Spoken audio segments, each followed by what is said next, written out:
জনাব তারেক রহমানকে এর জায়গাটা থেকে এইচএসসি পাস প্রধানমন্ত্রী বলছেন, ইটস ফাইন, আমার কাছে কোনো অসুবিধা নাই যে এইচএসসি পাস, আপনি তার এইচএসসি পাস মনে করছেন, আপনি এইচএসসি পাসে বলছেন, কিন্তু পাস দিয়ে কি আপনি একটা লোকের বিবেচনা করেন? মানে ধরেন আপনি মাস্টার্স পাস, সেই জন্য আপনি এইচএসসি পাস লোকের থেকে একটু ভালো, বেটার না। আমি এটা দিয়ে জাজমেন্ট করতে চাই না। জাজমেন্টটা তখন আসে একজন আপনার ব্রাজিলের যে প্রেসিডেন্ট যিনি ছিলেন, শ্রমিকদের থেকে যিনি এসেছেন প্রেসিডেন্ট লুলা মেবি, তো উনি কিন্তু শ্রমিকদের থেকে এসে প্রেসিডেন্ট হয়েছেন। অথবা পৃথিবীতে অনেকজন আছে তারা পৃথিবীকে নেতৃত্ব দিয়েছেন। নেতৃত্বের জায়গাটা যখন আপনি পৃথিবীর এজেন্সটা বুঝতে পারবেন মানুষ কি চাচ্ছে। দেখুন আপনার এটা আমি যখন বলেছিলাম বাচ্চারা হাঁটু পরিমাণ পানি, কারো গলা পরিমাণ পানি, ওই অবস্থায় তারা হলো পরীক্ষার হলে যাচ্ছে। আপনি চিন্তা করেন আপনি ওই সময় এইচএসসি পরীক্ষার্থী এবং আপনি সকালবেলা দেখলেন যে হলো বাসার সামনে হলো গলা পরিমাণ পানি। তখন আপনি একটা আবেদন জানাইলেন যে ঠিক আছে আজকের পরীক্ষাটা যদি বাতিল করা হয়, যেহেতু আপনি নগর ব্যবস্থাপনা করতে পারছেন না অথবা আপনার আগের সরকার করতে পারে নাই, কিন্তু পরিস্থিতিটা তো বিরাজ করছে তখন আপনি তাকে বললেন আজকে পরীক্ষাটা না নিয়ে তাহলে আপনি কালকে নেন। আপনি তাদের বাসায় ডিবি পাঠাইলেন, তাদেরকে হেনস্থা করলেন, এই তুমি কোন কলেজে পড়ো, তাদেরকে পলিটিক্যাল ট্যাগ দিলেন। এবং যে এই পরীক্ষার ব্যবস্থা, সেখানে আমি বলেছিলাম বাংলাদেশের যারা শিক্ষার্থী তাদেরকে একটা টেস্টিং প্রক্রিয়ায় নেওয়া হয়। আফ্রিকান অঞ্চলে যেমন এই ওষুধটা ভালো নাকি খারাপ ইঁদুরকে দিয়ে টেস্ট করা হয়, তারপরে মানুষকে খাওয়ানো হয়। তো বাংলাদেশের শিক্ষা ব্যবস্থা কতটুকু খারাপ না ভালো, এটা যখন আপনার একজন প্রাইম মিনিস্টার অথবা হোয়াটএভার, এটা হলো শিক্ষা সচিব অথবা শিক্ষা মন্ত্রী যেই হোক না কেন, তার মধ্যে যদি এই বোধ সম্পূর্ণ জায়গাটা না থাকে, তখন আসলে ওনার শিক্ষা ব্যবস্থায় আর কতটুকু, এটা ধরেন ক্লাস 5 পাস হইলে ওনার মধ্যে বুঝে আসতো না, আবার খুব পিএইচডি হলো তার মধ্যে এই সম্পূর্ণ বোর্ডটা আসতে পারে। তাহলে আপনার এইখানে কথাই আসলো যে 5 পাস হলেও উনি বুঝতেন না, পিএইচডি হলেও উনি বুঝতেন না, তাহলে আপনি তাকে এইচএসসি পাস কেন বললেন? হ্যাঁ, ওইখানে একটা শিক্ষার্থীদের বলা হয়েছে যে বাচ্চারা তোমরা ঘরে যাও। এখন যেই বাচ্চা পোলাপাইনগুলা কয়েকদিন আগে বের হয়ে আসছে যে বাংলাদেশের ফেসিলিটি সিস্টেম, তাহলে তাদের বুঝটা আছে মাথায় ক্লিয়ার নাকি ক্লিয়ার নাই আপনি বলেন। না না, আমি আপনার কথা বুঝতে পারতেছি না। মানে আপনি বলতেছেন যে এর সাথে তো সার্টিফিকেটের কোনো সম্পর্ক নাই। নাসিরউদ্দিন পাটোয়ারি পিএইচডি পাইছে, হ্যাঁ, সার্টিফিকেটের সম্পর্কটা কি? সার্টিফিকেটের সম্পর্কটা কেন আসতেছে সেটাই ব্যাখ্যা করতেছি আমি। আপনি বাচ্চাদেরকে কেন হলো গালি দিলেন বাচ্চা বলে? মানে যেই পোলাপাইনগুলা ক্লাস 10 এ ছিল অথবা ইন্টারে ছিল, সেই পোলাপাইনগুলা অভ্যুত্থানের সময় হলো বুঝেই তো ফেসিবাদের বিরুদ্ধে। কে গালি দিছে মুরগি বলে? শিক্ষামন্ত্রী দিয়েছে। ওকে, আপনি কথাটা একটু মনে রাখেন যে শিক্ষামন্ত্রী দিয়েছে। ওকে, জি অবশ্যই। ওকে, তো শিক্ষামন্ত্রী দিয়েছে, তো শিক্ষামন্ত্রী তো যার ক্যাবিনেটে আছে তাকে আপনি এইচএসসি পাস বলে কি এই গালিটা জবাব দেওয়া হলো? না, এই গালিটা মানে শিক্ষার্থীদেরকে যখন কথাটা বলা, আমি কিন্তু ওনাকে গালি দিতে যাই নাই। যে হলো এইচএসসি পাস, ওনার যদি বোধসম্পন্ন থাকতো তাহলে উনি ওই বিষয়টা হলো রিয়ালাইজ। না না, এটা শুধু পাশের কি সম্পর্ক? এটা শুধু পাশের কি সম্পর্ক? এটার পাশের সম্পর্কটা এটাই আছে, যদি because you are very proud যে আপনি ঢাকা ইউনিভার্সিটি থেকে পাস করে মাস্টার্স করে আসছেন, আর যারা এইচএসসি পাস মেট্রিক পাস, আপনি দেখেন একই ভাবে বেগম জিয়াকে বলা হইতো সে সময় নন মেট্রিক, 8 ফেল, 8 পাস, একই সংস্কৃতি না এটা? না, এটা একই সংস্কৃতি না। ওই সময় দেখা হয়েছে আপনি তো 8 পাস, আপনি কি করেন না? আপনি যখন আমাদের বাচ্চাদেরকে গালি দিবেন অথবা শিক্ষার্থীদের গালি দিবেন, এইচএসসি পাস আপনি কি বুঝবেন? না না, আমি তাকে এটা বলি না যে আপনি এইচএসসি পাস হলে আপনি, আমি গালি দিতে যাই না তাকে, আমি তাকে রিলেট করার চেষ্টা করেছি। না না, আপনি বলছেন তার বুঝ নাই কারণ সে এইচএসসি পাস। হ্যাঁ, বুঝ নাই, এটা কি আপনি মনে করেন প্রধানমন্ত্রী বুঝ আছে? নাই তো। যদি বুঝ থাকতো, বাংলাদেশে মাস্টার্স পাস প্রধানমন্ত্রী আমরা দেখছি, পিএইচডি পাওয়া, নোবেল পাওয়া সরকার প্রধান আমরা দেখছি। বুঝ নিয়ে সবার বুঝ নিয়ে প্রশ্ন করা যায়, সাথে পাশের কোনো সম্পর্ক নাই। পাস করার নিয়ে পিএইচডি পাস করা রাষ্ট্র ডক্টর মোহাম্মদ ইউনূসকে দেখছি।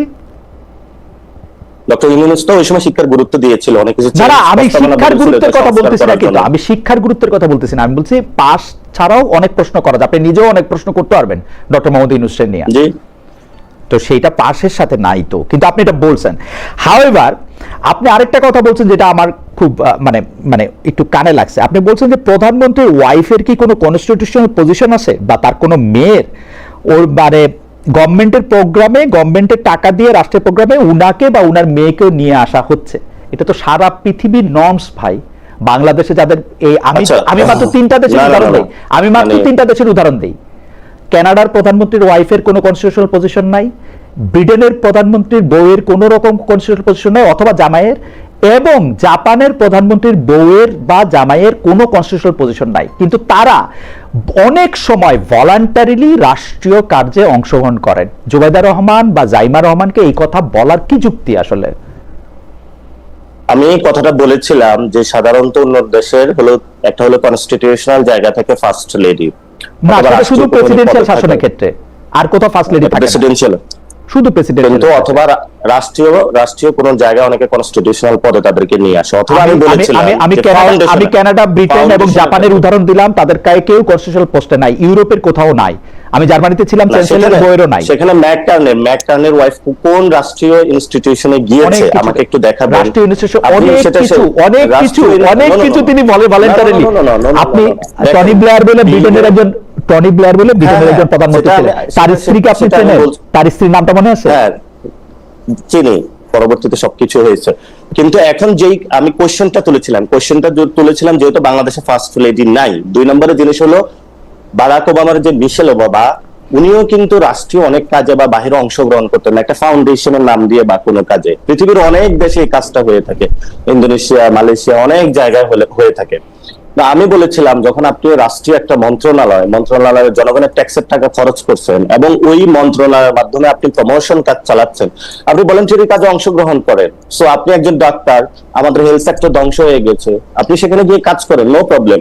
আমি যখন গিয়ে দেখি ঢাকা মেডিকেলে ওয়াশরুমে হলো গন্ধ আসতেছে, তো আপনি সেই ওয়াশরুমে যান, আপনি তো সেখানে যাচ্ছেন না। আপনি যখন একজনের ইন্টেনশনটা বুঝবেন, আপনি দেখেছেন জাইমা রহমানের যখন কথাটা এসেছে, অনেকে বলেছে গালি দিয়েছি, আপনি আজকে এখানে টকশোতে একটু প্রমাণ করে যাবেন আমি কি গালি দিয়েছিলাম বা কি করেছিলাম।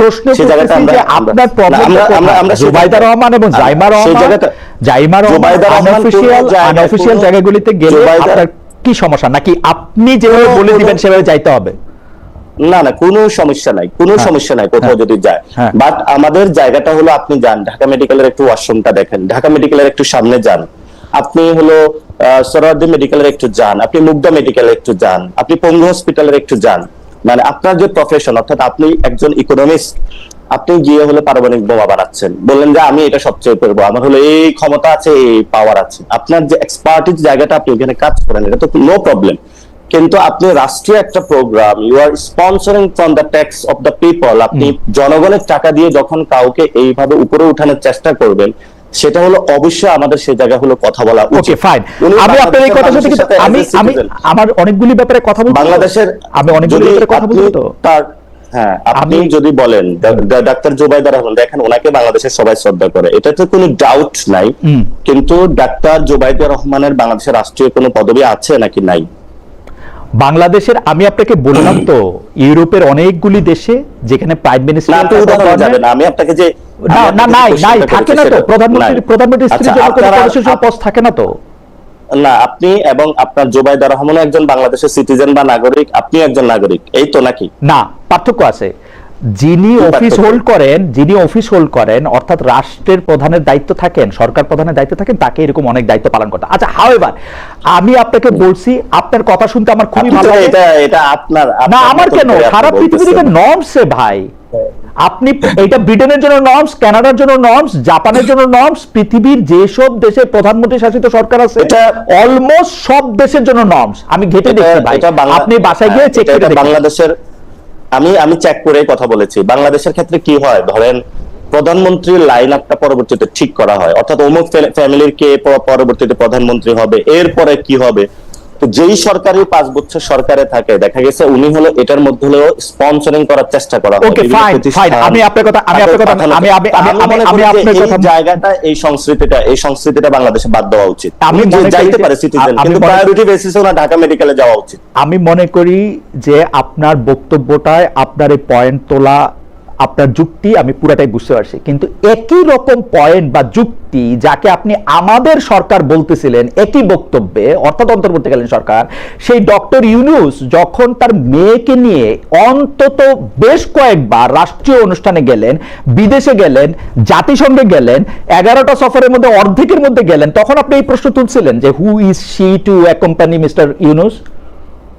যে প্রধানমন্ত্রী যদি কোথাও যেয়ে থাকে, প্রধানমন্ত্রীর সাথে যদি ওনার ফ্যামিলির সবাই গিয়ে থাকে, আমাদের কোনো আপত্তি নাই। সেকেন্ড হলো আপনি যে কোশ্চেনটা তুলছেন, আপনার মনে হয় জানার কথা যে অনুসর যখন বাংলাদেশে এসেছিলেন উনি অপারেশন থিয়েটার থেকে এসেছিলেন এবং উনি খুবই অসুস্থ, কিন্তু ওনার সাথে কোম্পানি দেওয়ার মতন কে আছে ফ্যামিলির বলেন? উনি যখন একটা ফ্লাইট করতেছে তো ওনার যে ট্যাবলেটটা দরিয়ে দেওয়ার, এটা কে আছে একটু বলবেন আপনি? আপনি তো ওনার ফ্যামিলি সবকিছু সিচুয়েশন, আপনি তো কথাটা নিয়ে এসেছেন কথাটা, তাহলে বিদেশে যাইতে সময় ওনার ফ্যামিলির কারো ওনার সঙ্গে থাকতে হইতো, সেই জন্য উনি বিদেশে গেছেন। মানে আপনি তো জানেন উনি অসুস্থ এবং ওনার সাথে খেয়াল করছেন বাংলাদেশেও বিভিন্ন রাষ্ট্রীয় অনুষ্ঠানে, বাংলাদেশে বিভিন্ন রাষ্ট্রীয় অনুষ্ঠানে তার মেয়ে উপস্থিত ছিল, আপনি খেয়াল করেছেন কিনা?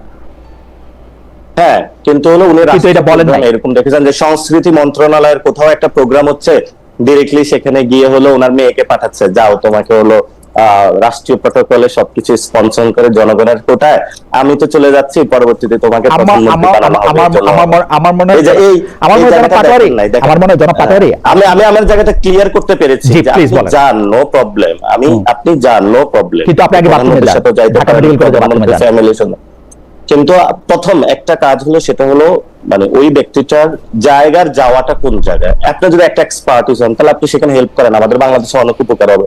ঠিক আছে ভাই, আপনি ওইখানে করলেন না, আপনি অন্য জায়গায় করলেন, কিন্তু করার পরে হলো দেখা যাচ্ছে প্রধানমন্ত্রীও নাই, কেউ নাই, উনি হলো চিফ গেস্ট এবং একটা রাষ্ট্রীয় অতিথি প্রোগ্রাম, তারপরে হলো ওইখানে হলো স্পন্সরিং করা হচ্ছে জনগণের টাকায়। সো ওই জায়গায় ওই সংস্কৃতিটা আসলে পরিবর্তন করা উচিত। If you become the prime minister, আপনি মনে হয় এটা করবেন না, এই ধরনের পরিবারতন্ত্রের একের পর এক লিগেসি টানবেন না। যদি মানুষ ভোট দেয় তখন হবে, সেটা দেখা যাবে তখন।